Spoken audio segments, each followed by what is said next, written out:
পক্ষ থেকে আপনাদের জানাই অনেক অনেক স্বাগত। তো আমি দেখুন আরেকটা নতুন রেসিপি নিয়ে চলে এসেছি আপনাদের কাছে। তো আজকে আমার ক্যামেরা ধরার কেউ নেই, আমার মেয়ে স্কুলে গেছে, তাই আমার একাকেই ক্যামেরা ধরতে হচ্ছে। রান্নাটাও একাই করব ক্যামেরা ধরে ধরে, তার জন্য আমি সামনে আসতে পারছি না। সচরাচর আমার মেয়ে ক্যামেরা করে।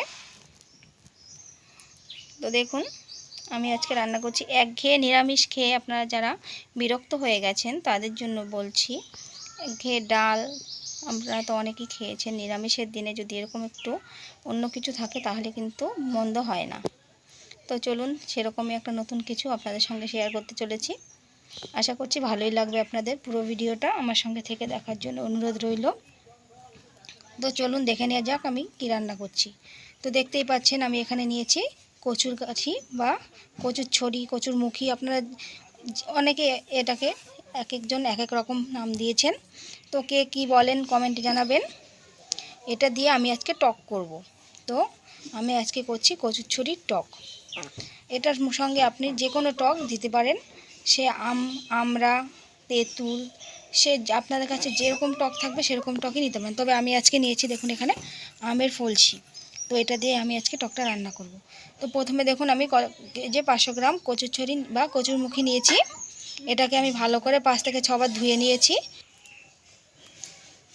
নিরামিষের দিনে কিন্তু এরকম একটা রান্না হলে মন্দ হয় না, আপনারা একবার বাড়িতে বানিয়ে দেখবেন। তো দেখুন এই যে উনুনটা এদিকে ধরতে ধরতে আমি এদিকে দেখুন একটা ছোটো হাঁড়ি নিয়েছি। আমি হাঁড়িতে করে সেদ্ধটা করবো আজকে।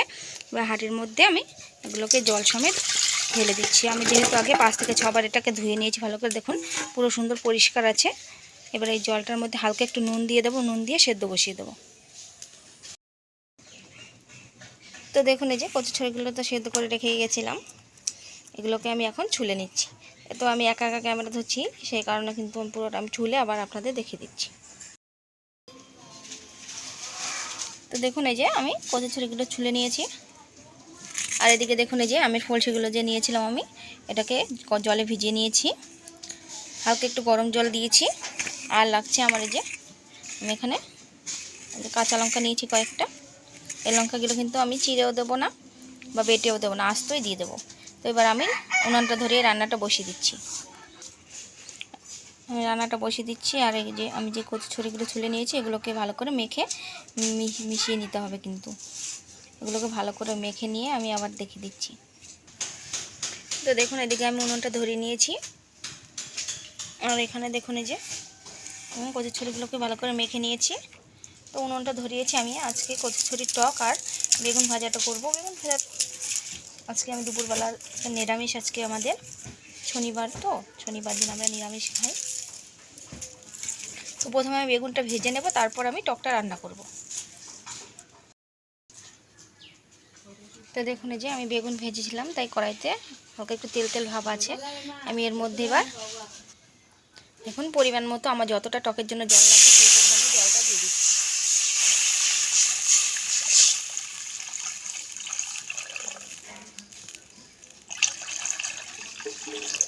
আমার এই পরিমাণে জল লাগবে তাই আমি দিয়ে দিলাম। আপনারা আপনাদের যতটা পরিমাণে কচু ছড়ি দেবেন সেই পরিমাণ মতো দেবেন। এটা কিন্তু ডালের মতনই হবে, তবে বেশি হালকা হলে কিন্তু এটা খেতে ভালো লাগবে না। এটা একটু মিডিয়াম গাঢ় গাঢ় থাকবে। আর দেখুন তেলটা একটু ছিল দেখে কালারটা কিন্তু সুন্দর চলে এসছে। এবার জলটা ফোটা অবধি আমি অপেক্ষা করব। তো দেখুন এই যে জলটা ফুটতে শুরু করেছে। এই পর্যায়ে আমি এই যে সেদ্ধ করে রাখা কচুর ছড়িগুলো দিয়ে দিয়েছি। এবার এটাকে আমি ডালের কাটা দিয়ে, ডাল যেরকম ঘেটে দিয়ে আমি ঘেটে দেব, ভালো করে মিশিয়ে নেব জলের সঙ্গে। তো দেখুন ভালো করে আমি ডালের কাটা দিয়ে মিশিয়ে নিয়েছি, দেখতেই পাচ্ছেন। এবার এর মধ্যে আমি দিয়ে দেবো স্বাদ মতো লবণ আর দিয়ে দেবো পরিমাণ মতো হলুদ। তো হলুদটা আমি দেখুন একটা জলে যে পাত্রে জলে গুলে নিয়েছি, কারণ গরম জলের মধ্যে হলুদটা দিলে ওটা দলা বেঁধে যাবে, তাই। এবার আমি হলুদের যে জলটা দিয়ে দিচ্ছি। তো দেখুন এই যে আমি হলুদটা দেওয়ার পর এই যে কালারটা চলে এসছে। এই পর্যায়ে আমি এই যে আমের ফলসিগুলো রেখেছিলাম ওগুলোকে দিয়ে দিচ্ছি। তো দেখুন এই যে আমি আমের ফলসিগুলো দিয়ে দিয়েছি। এই পর্যায়ে আমি যে কাঁচা লঙ্কাগুলো রেখেছিলাম কাঁচা লঙ্কাগুলোকেও সেদ্ধ দিয়ে দিচ্ছি। যে এবার আর কিছুক্ষণ জ্বালিয়ে নিয়ে আমি ফোড়নটা দিয়ে নেব। দেখুন আমি বেশ কিছুক্ষণ জ্বালিয়ে নিয়েছি, আমার ফোড়ন দেওয়ার পর্যায়ে চলে এসছে। এবার আমি ফোড়নটা দিয়ে নিচ্ছি। আর যারা আপনারা টকে মিষ্টি পছন্দ করেন তারা এখানে হালকা একটু 2-3 দানা চিনি ফেলে দিতে পারেন। তো আমি এটা নামিয়ে ঢেলে তারপর ফোড়নটা দিয়ে দিচ্ছি। তো দেখুন এই যে টকটা আমি ঢেলে নিয়েছি, এবার ফোড়নটা দিয়ে দেবো। তার জন্য আমি আর টকের কালারটা একবার দেখুন।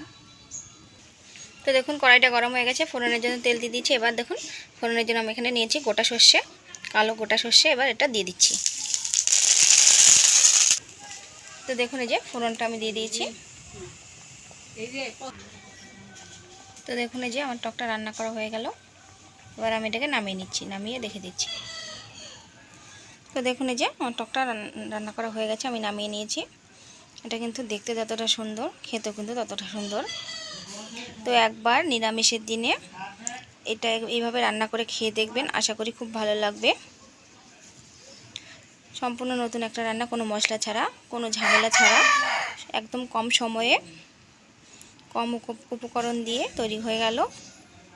তো আমার আজকের রেসিপিটা এই পর্যন্তই। ভিডিওটা যদি ভালো লেগে থাকে লাইক কমেন্ট শেয়ার করবেন, আমার চ্যানেলটিকে সাবস্ক্রাইব করে আমার পাশে থাকবেন।